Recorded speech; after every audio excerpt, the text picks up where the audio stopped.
Hey there, my name is Patrice Washington, and I'm getting ready to watch a video that I have never seen before called Living on $145,000 a year in Austin, Texas. Before we jump in, make sure you like this video and also smack that subscribe button and show CNBC Make It some love. The most important lesson that I've learned about money is to share it and help people. When you give back and help, that's where the happiness comes from. Okay, I don't even know her yet, and I love her. This is right up my alley. I love that her shirt says grateful. I talk about gratitude as a part of wealth building all the time, so she's already my girl. I can't wait to see more.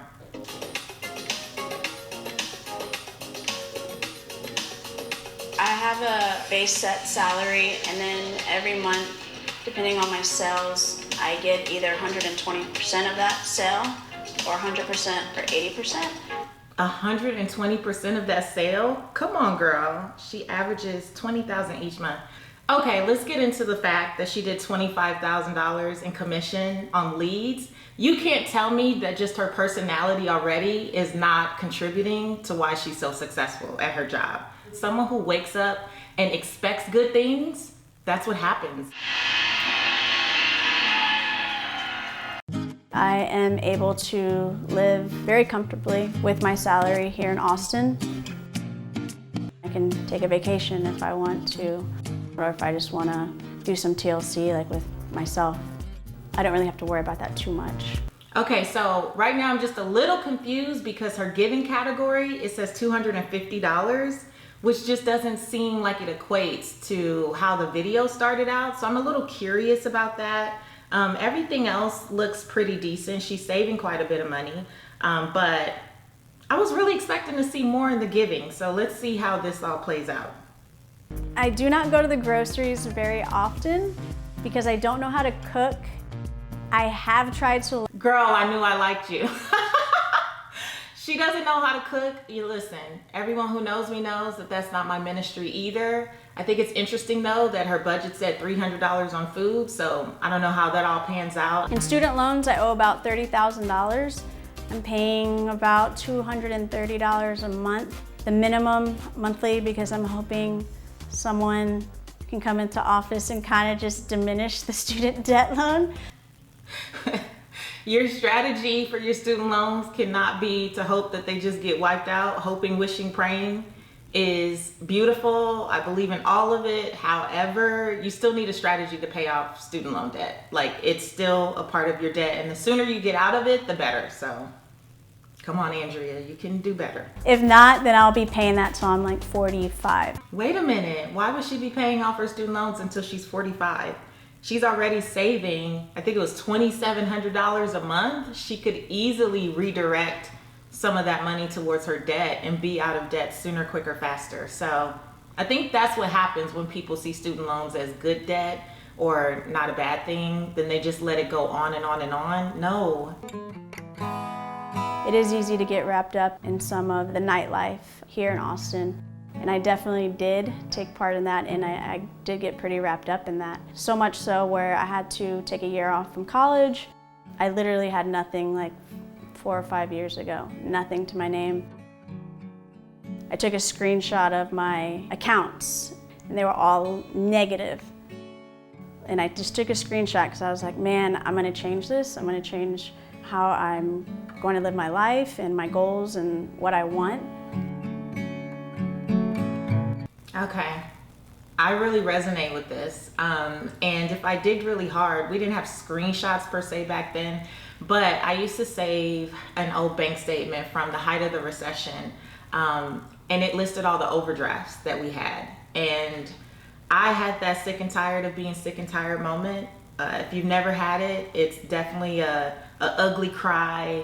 And so I can identify, because I lost everything in the recession, and having to start over is hard. But I like where this is going, that she decided, because it all starts with a decision, that she wasn't going to live like that anymore. She was going to shift. And so I can't wait to hear how she shifted. Found faith in God, and that changed my life as well. And I got plugged into church and I got a solid foundation that helped with my sobriety.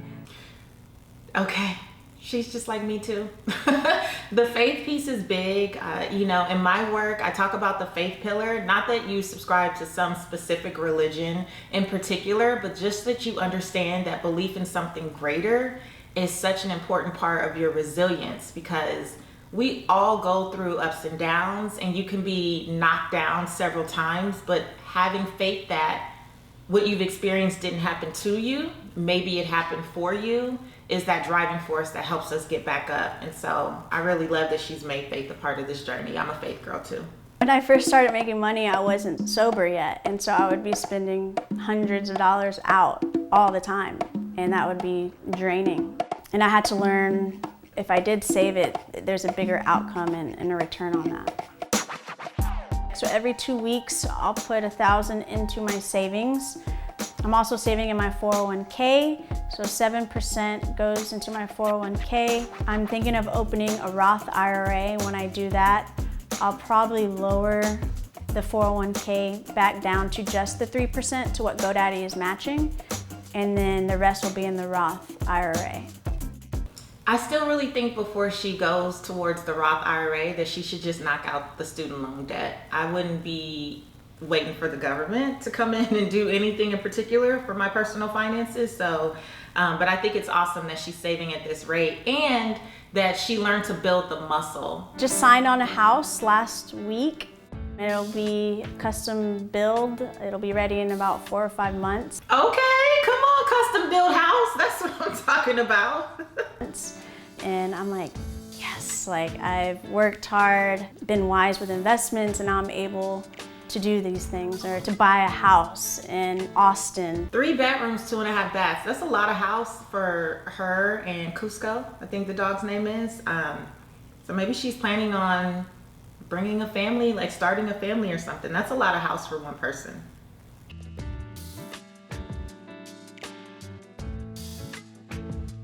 I'm hoping to lease it out in about 2 or 3 years, or sell it in maybe 5 or 6 years. And from that, buy another investment property or a duplex. Ah, okay, makes sense now. I see the strategy. This is actually really smart. Like, that is a great strategy in real estate in general. You buy where you can get in, and then you just keep flipping that money and buying more and more property. So I see where she's going here. I like it. So I have a monthly membership at a massage place downtown. I like to spend to get like my eyebrows done and, you know, certain things that make me feel good. I like watches. I have a watch box full of watches. That's my one splurge, would be watches. Look, I'm okay with splurging because she's already demonstrated that she has discipline with saving. And I really believe that your personal finance journey is not about deprivation. I believe it's about discipline. A mentor of mine says you don't want to be on well-being welfare. The problem is when people are all about the splurging and they're not taking care of their debt elimination or savings. But this is good because this is what you can sustain over the long haul. So I'm with it. My dad, when I started making more and being successful in my career, he has always reminded me, when you get, you give. When you learn, you teach, and so that's one of the main foundational pieces now that I am more successful in what I'm doing. Me too. My first grade teacher, Ms. Boynton, taught me that when you learn something, it's your responsibility to teach it. And planting that seed when I was in first grade is completely why I do the work that I do. People think it started when I became a blogger or a speaker or, you know, a coach. No, it started in first grade when I got that lesson, and that has served me really well. So I love that this is something that she also is demonstrating. So I think this is how we're getting back into the giving. So I'm excited to hear what she's doing.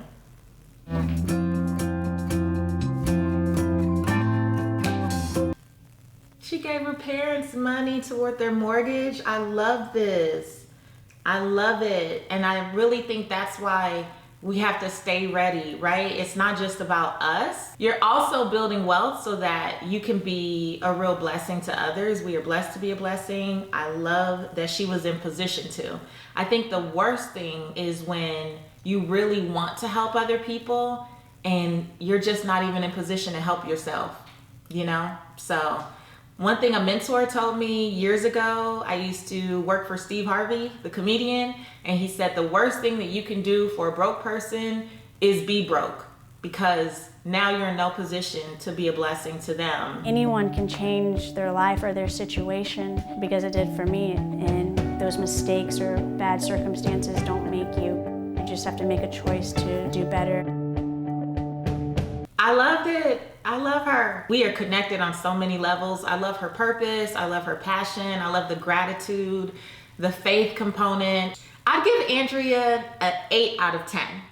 Those two things, giving more to people outside of just her family, I would definitely improve. And then just getting out of that student loan debt sooner, quicker, faster, because she doesn't have to deal with that. She could be done with that in 6-7 months if she really put effort into it.